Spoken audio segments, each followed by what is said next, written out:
sometime. Oh. I'll take a look at those screens. Yes, you look at them and watch the flies come in. Yes, ma'am.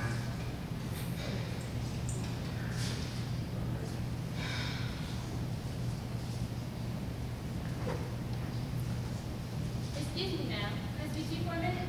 What is it, Hester? Can I get tonight off, Mrs. Fuller?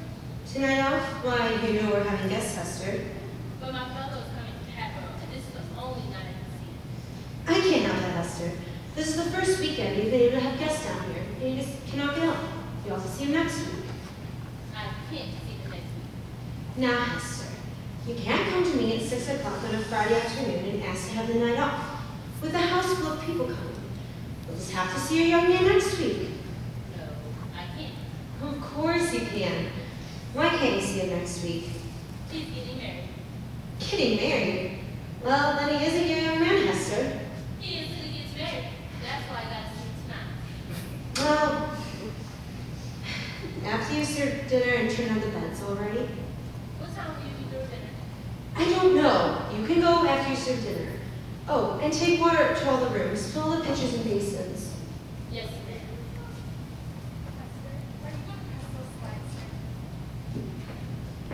Hello, Mother. Oh, hello, dear. Are you going out?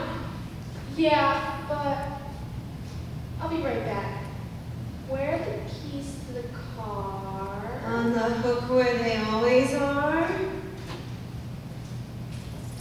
Where do you go to all the time? What are you so busy about? Me? Oh, I'm running for mayor. These are your friends coming, remember? Don't leave me stuck here. Darling, I'll be right back. Don't worry.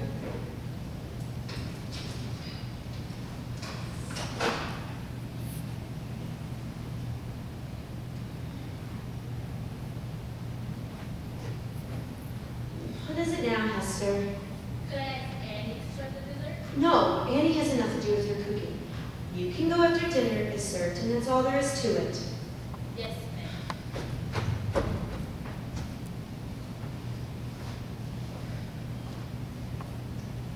Hester's gonna have a baby.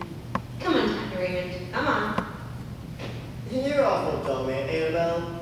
I knew about Hester 3 weeks ago. I cannot believe that you are my brother's child. Say, who knows? I wonder what Ronald's doing in Reno. Look here, Raymond.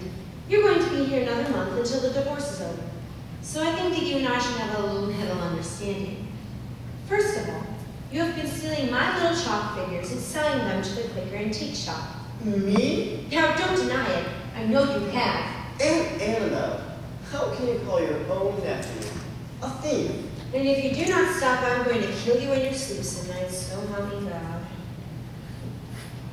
You know, I nearly killed Mama once.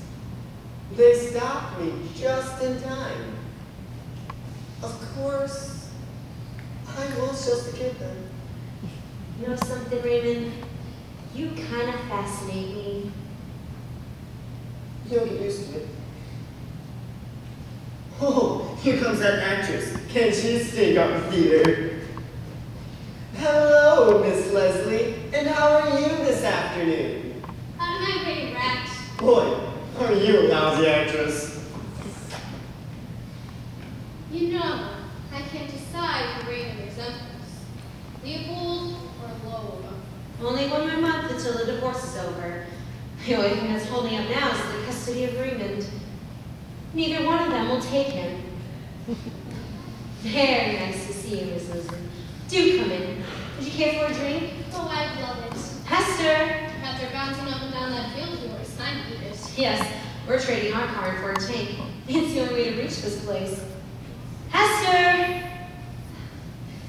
Hester! Hester! What do you want? Could you make a scotch and soda for Miss Leslie, please? Thank you, Hester. Hester seems to have you by the well-known chandeliers, Mrs. Fuller. Hasn't she, though? Oh well, it's all part of that simple country life.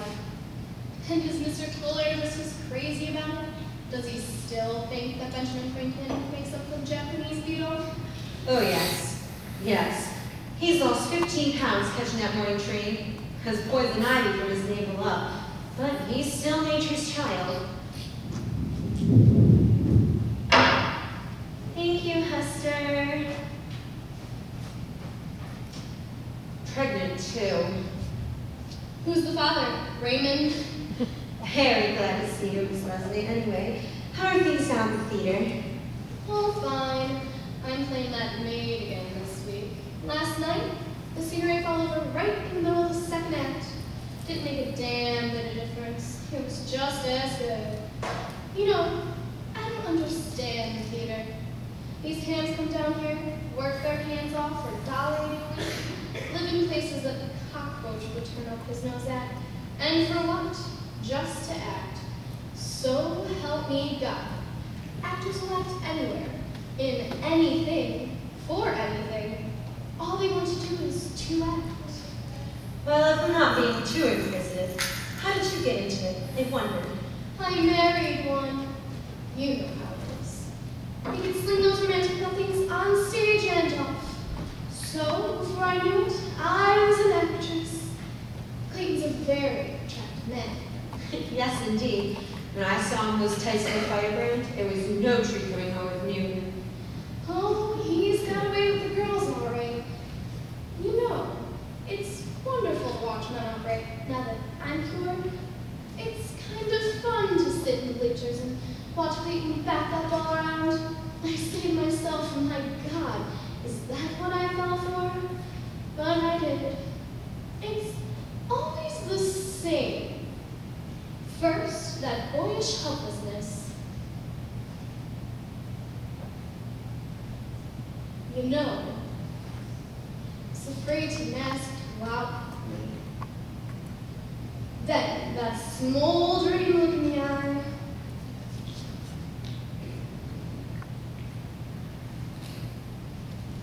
Would you mind if I tell you that you're very, very attractive?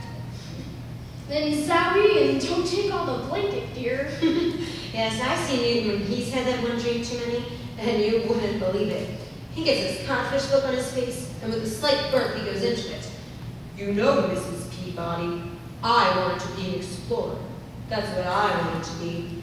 And when I see you, I feel the call of the jungle all over again. And then he spills his drink all over, and he can't go to the office the next day. They don't have to have black tights. They all do it. Can I freshen your drink? No, I just dropped in for a minute. Matter of fact, I came to talk to you about something. But now that I'm here, I don't quite know how to say it. Why, what is it? Well, this is not the tallest wife speaking, Mrs. Fuller. It's just that I like you, and I think you ought to know what's going on. Going on? You don't know anything about it, then? Don't know what. Well, Clayton and Madge have been spending a great deal together, and if I know the signs, I'm afraid she's in for that time. Ordinarily, I don't interfere, but your daughter's too nice a girl, Mrs. Fuller. Anyhow, now you know, and you can do what you want about it. How long has it been going on, do you know? Oh, it's still in the early stages, I'm sure. Thank you for telling me, Miss Leslie. Oh, it's probably just one of those summer romances, but girls have a way of taking Clayton seriously. He is like the Japanese beetle in a way. Turns up around July 1st and wrecks all the pretty flowers. Well, I've got to get going. Would you like me to run over Raymond on the way out? Hello.